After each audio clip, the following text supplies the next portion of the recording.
get nigga, point blank. Yeah. Yeah, you're right, man. And you know, when you were saying about, you know, everything that's been going on in Chicago and, you know, all the stuff, especially with the presidential debates that's going around, they're going around speaking to, you know, different cities, towns, or whatever, and you know, just from looking on the outside, you can tell that if it's like this right now, just wait till it gets November when people got to go back to the polls and actually vote to try to, you know, that's nuts, man. Like, for real. But see, the thing about it is you see that as I'm looking at CNN and I see, you know, all these rallies or whatever, and I see people now are not afraid to show their hand now. See, all before it was all disguised and they did things behind closed doors. Now you get to see live and direct, right in front of your face, what's really going on, how people really feel, and it's like, yo, this world right here, woo, you know, I don't know, man. My view on everything, man. I just hope we get somebody, a leader, a strong leader that can go in there and handle their business for at least 4 years till we get somebody that's more, how can I say, more qualified. Not to say that none of these ones out here now, I just don't think, I mean, they just don't have a strong platform for me, in my opinion. You know what I'm saying? There's some that I feel that can possibly keep it going for the next 4, but they can't come back for another 4 after that. I just think it ain't happening. You know what I'm saying? But that goes into, again, you know, with everything going on, we don't really, I mean, we probably do have our mainstream rappers, you know, they're on their social media and they're discussing the situation and their opinion about, you know, what's going on. But like you said, the Parks, the Bigs, the Public Enemies, you know, all these type of artists that wasn't afraid to go and speak on what's going on, the message, you know, we don't have that, you know. It would be nice if you see like a artist that you wouldn't expect to come out and say something. Now, you know, now we could have someone say, yeah, I like women blouse and women pants and all that. Won't you come in and rap something real for a change? You'll shock the world more you coming out doing that than to be putting on some capris and all kind of other stuff. I mean, you want the people to talk about this. You know what I'm saying? But you know, that's bad though. That's I think it's gonna slowly come back. Cause I was watching TV here one day. One of these little talk shows, little daytime talk shows, and they had Mike out there. You know, we all know Killer Mike and every man and them guys that definitely that, you know, get your mind on a whole other level. Right. And I was watching Killer Mike out here, man.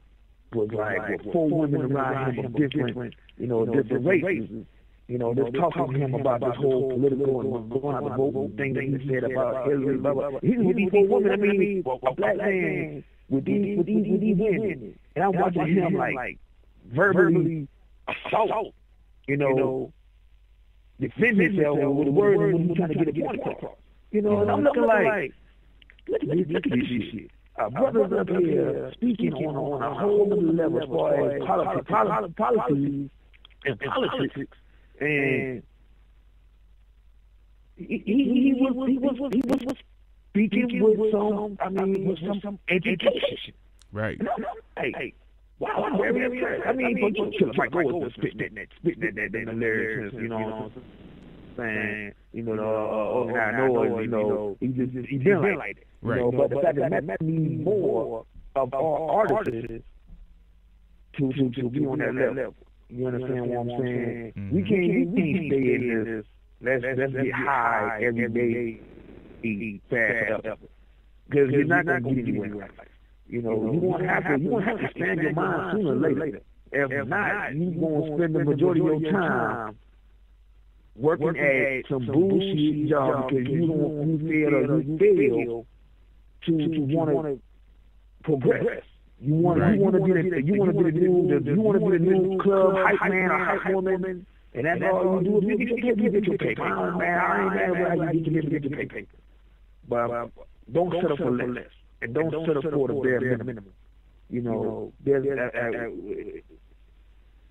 we haven't proven that there can be a black president. We have proven that his wife, you know, holds 2 masters from Ivy League college. You know what I'm saying? So the opportunity is out there. But we need the community, we need the family, we need to push our children, you know, to go through these education. Go to school, regardless if the curriculum is not teaching everything that we supposed to be taught.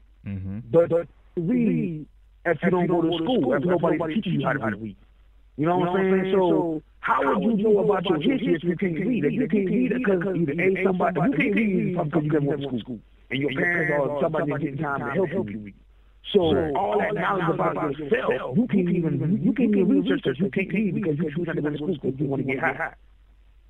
And listen to a motherfucker who want to waste their start all day. You know what I'm saying? That's the domino effect. Yeah. That's the domino effect of everything. So we have to start from home. You know what I'm saying? But the blind can't lead the blind. The blind cannot lead the blind. Unless you're a kung fu artist and you know that y'all can do that shit. But the way I looking now, our people, our generation, the generation now need as much assistance as they can as far as how to get through life. You know, because right now, our leaders, supposed to be leaders of our voices. I want to say leaders, our voices. You know, we have them. And a little bit that we do have, like I said, is falling upon their face. And they're not going to be here forever. You know, but we won't miss all this knowledge that they were speaking when they're gone. Right. That's why, man, you heard that news? Man, I ain't hear nothing. I'm stuck on this level right now. I'm stuck on this level right now because I don't want to listen to the other bull crap because I know it ain't going to get me nowhere, but let's go get high. Let's go get that perk. Let's do a little twerk, a little dance, and with a little hook, and that's it. And talk about some damn clothes that I can't afford, that you can't afford, and a new J that you can't afford. You dig what I'm saying? So, right. It's the community is definitely a big factor. You know, but the community is talking about negativity and all you do is put negative, speak it, but put it in a message. You dig what I'm saying? Break down those walls. If you don't want, you grew up in the project, you rap about being in the project, rap about being in the project and getting the hell out of the project. What you got to do and how you going to have to do to get the project. Exactly. What you should have did to get the project, but you didn't do it. But see, we don't do that. We just say, man, we just go out here and kill a motherfucker, shoot a motherfucker, sell all this dope. And I made it. It wasn't that easy. It wasn't that easy. But everybody out here thinking that easy. And that's what they fall down. That's what they do. This is a follow me type of generation. I hate to say it, man. Look what I'm doing, follow me. Girls, boys. They see that, that's hot. You know what I'm saying? This is. I don't know, man. It baffles me sometimes, but I solely believe that we got some artists out here that's trying to get their message across, but the mainstream won't allow because they're speaking the message. And if it sounds like it's going to give a positive oil to our people or the generation, they don't want to play it. Oh, we can't have them thinking for themselves now. No. This is one big experiment. One big experiment, man. I promise. That's why I'm surprised you let Kendrick Lamar do what he do. But they ain't had no choice, though. But when he came out, he did that. He did that. The Blackberry the Jews was gonna be all right. At the Grammys. That right there. That right there was the floodgate. That was the opening gate. And these artists need to jump on that. Yeah, and I'm gonna tell you too, bro. The message that he did with the performance at the Grammys was what's up. You know, like I felt like yo, not only see they say it's a performance, I say it was more of a statement. Like yo, it's more of me coming than what you see. They coming. You know what I'm saying? And I'm going to be the one to open that gate and show you what's coming. Like, I heard a rumor that Kendrick and J. Cole was supposed to do I don't know, like a mixtape or an album together.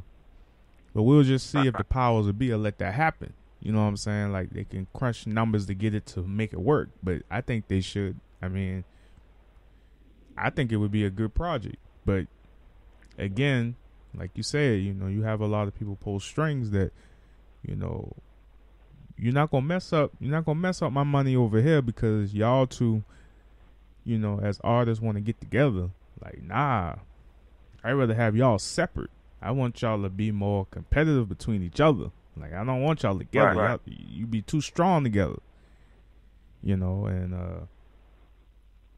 I don't know, man. I just feel like if some of these underground artists just sit back and go back and look at history of music, like ones before them or ones that's still active now that have done things, you can learn a lot from their mistakes, you know, and that way you can kind of, especially the part with the contract situation. Like, I really feel like you automatically should learn from that. You know, there's been plenty of artists that got screwed with having bad contract. You know, and you know, one of the things that Dave Abana said that I follow him on Twitter a lot, and he said one of the things about, you know, artists that's trying to make it is the fact that they offer them $1 million. You automatically, if you from the hood, in your mind, that's a come up. No, regardless what you got in that contract, you looking at it like, yo, $1 million? I ain't never had that. Why I sign that? Not realizing that, yo, you ain't getting that $1 million. You know, you may think, you know, it's a whole lot of stuff going on in them contracts you ain't reading. And then when you finally getting a buzz and you popping, you know what I'm saying, and you like, yo, where's my check? They gonna look at you like you crazy. Like, what you mean your check? Did you read your contract? We gonna cut you a check, but it ain't gonna be what you think it gonna be. Okay.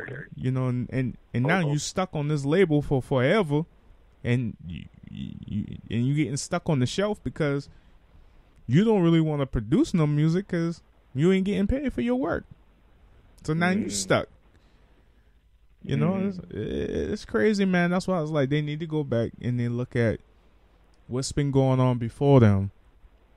That way they can at least try to have an understanding, you know, especially if you're an artist that you know that you close to it to where you can pop for real. Like you got everything in line. You know, you get you a lawyer and you just read over your contract. Someone offer you something, man, read your contract, man. Read your contract. Make sure it fits. Now, if you want to do a 360 deal and you want to get screwed, then that's you. You do that. That's what you want. Go ahead.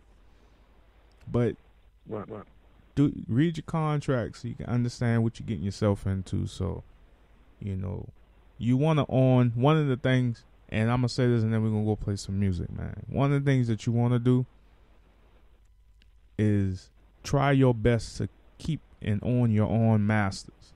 At the end of the day, that's all that you have. That's all your body of work. You want that. Because if you hear all these other artists always saying, "Oh man, I wish I had my master's," you know,